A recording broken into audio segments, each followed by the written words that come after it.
Good evening. This evening I will be talking about Buddhism and whether or not it can survive in America.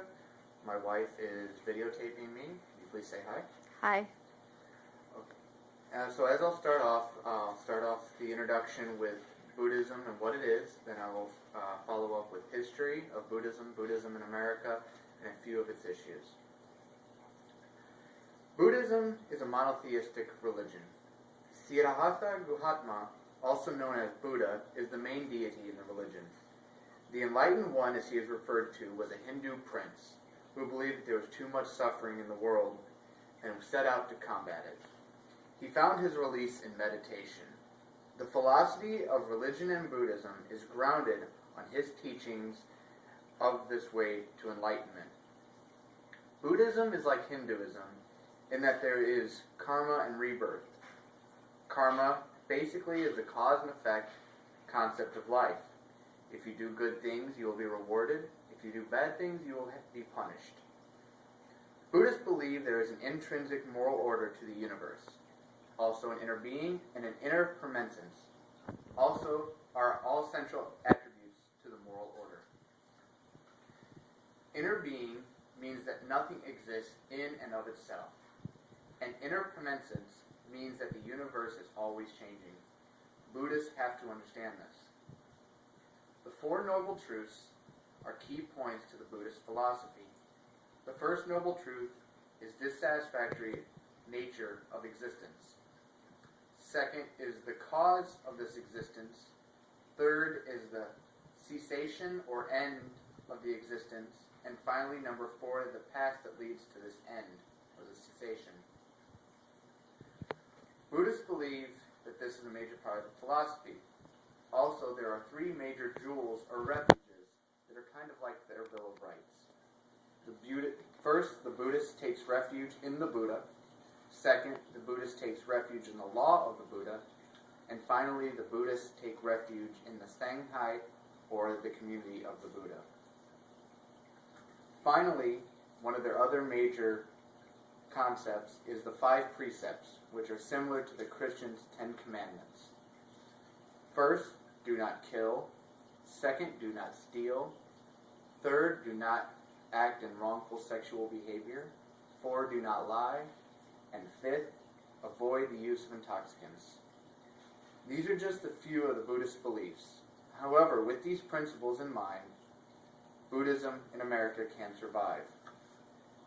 I'll next talk about the history of Buddhism in America. The philosophy of Buddhism started to head west as early as the 16th century. People from Europe traveled to Asia and brought back their knowledge, but it never took hold. In the 18th century, Protestant merchants went to Asia. They came back and talked to intelligent aristocrats, statesmen if you will, and they started to take more notice into the Asian religion.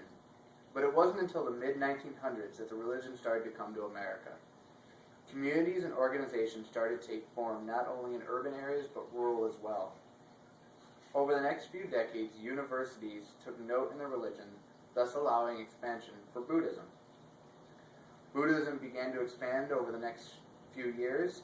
As of 2006, the population of American Buddhists was around 0.5 to 1%. However, that's hard to discover, hard to decipher.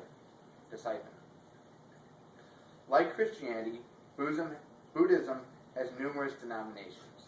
Zen Buddhists are like the Catholics, being the major denomination. The Zen Buddhists started the Order of the Buddhist Contemplatives in the 1970s. The organization's main focus was to train men and women into priesthood. Other denominations, such as Vietnamese Buddhists, have other organizations. The Vietnamese Buddhists have the International Buddhist Meditation Center, the Japanese Buddhists have the Buddhist Churches of America, and the Chinese have the Dharma Realm Association. As the numbers of Buddhists increase, the number of converts increase. As Julia Haymeyer states in her book, Religion in America, there could be more non-Asian Buddhists in America than there are Asian. The converts seem to be white, middle-class, well-educated Americans. As I go from history, I'll move on to the issues with Buddhism in America. Issues such as gender, interfaith dialogue, and ethnicity are just a few issues that Buddhism has in America. There are nuns in the Buddhist religion. The order of the nuns was kept small in the early years by the monks. But as Buddhism moved west, more women became involved every year. The women in Buddhism started organizations to help the dying, such as the Upaya Institute in New Mexico by Joan Halifax, or to help with peace, such as the Center for Peace Building does, and it was founded by Paula Green. Buddhists have great relationship with other religions. A Christian named Thomas Merton has written a book to allow practice of Buddhism, but to keep the Christian faith. Books like this allow people to become Christian Zen teachers. Buddhists believe that interfaith dialogue between Christians and Buddhists will help with the understanding and appreciation with mutual concern. Buddhists also have a great relationship with Jewish religion as well. In 1997, David Superstein, a rabbi, hosted a service attended by the Dalai Lama. It took place in Washington, D.C. to talk about Jewish and Buddhist worldly issues. Ethnicity and identity are also a major issue. An interview with Helen Torakov explains this the best.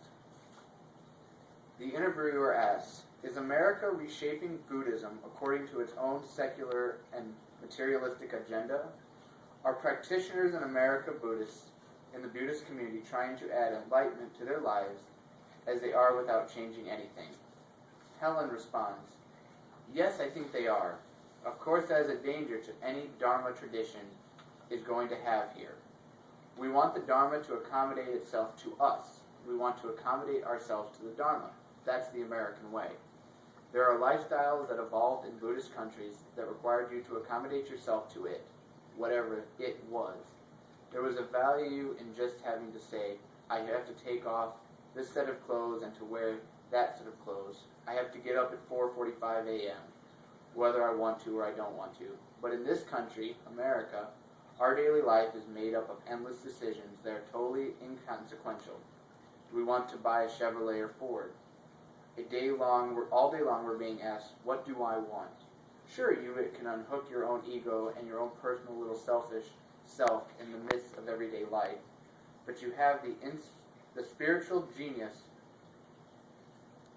because you're being assaulted all day long with a decision-making process that reinforces and refines the small self.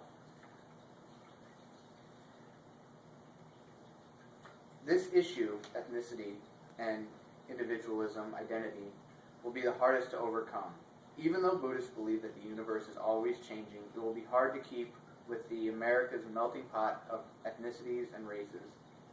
Buddhism is facing the challenge of adapting to cultures that have been molded over centuries by other religions and philosophies.